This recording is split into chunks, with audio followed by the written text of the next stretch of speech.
আজ একটা SZ-RR এর ক্লাচ প্লেট খুলছি। তো ক্লাচ প্লেট কীভাবে লাগিয়েছে দেখুন, প্রথমেই লোহার প্লেট দিয়েছে। প্রথমেই থাকবে ক্লাচ প্লেট, তারপর থাকবে প্রেসার প্লেট। তো প্রথমেই লোহার প্লেট দিয়ে লাগিয়েছে। এটা মনে হয় কোনো মিস্ত্রি লাগায়নি, কোনো হেল্পার দিয়ে লাগিয়েছে মনে হয়।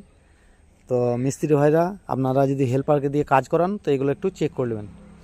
ক্লাচ প্লেটগুলো সব সেটিং হয়নি, তো ক্লাচ প্লেটগুলো আবার পুড়ে গিয়েছে। তো এখন আমি নতুন ক্লাচ প্লেট আবার লাগাবো। তো ক্লাচ প্লেট আমি নিয়ে এসে ক্লাচ প্লেটগুলোকে নতুন লাগিয়ে দেবো আবার।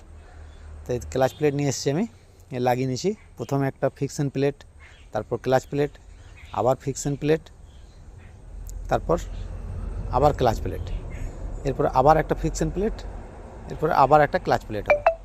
তারপর লাস্টে আবার একটা ফিকশন প্লেট দিয়ে ক্লাচ সেন্টারটা লাগিয়ে দেবো। ক্লাচ সেন্টার লাগানোর পর নাট চারটে টাইট করে নেবো। নাট চারটে টাইট করে এই নাটগুলো আগে টাইট করে নিই। টাইট করে ক্লাচের অ্যাডজাস্টিংটা চেক করে নেবো। তো আমি নাটগুলো আগে টাইট করে নিই। একদম ক্লাচের অ্যাডজাস্টিংটা অনেক হাই হয়ে আছে।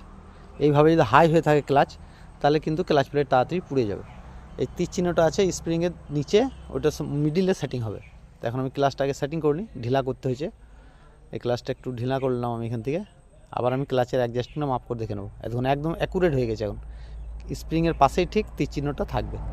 এই ক্লাচ ধরে দেখছি ক্লাচটা ইজি হয়ে যেত। Thank you. আমার ভিডিও দেখে যদি ভালো লাগে লাইক, শেয়ার, কমেন্ট করবেন।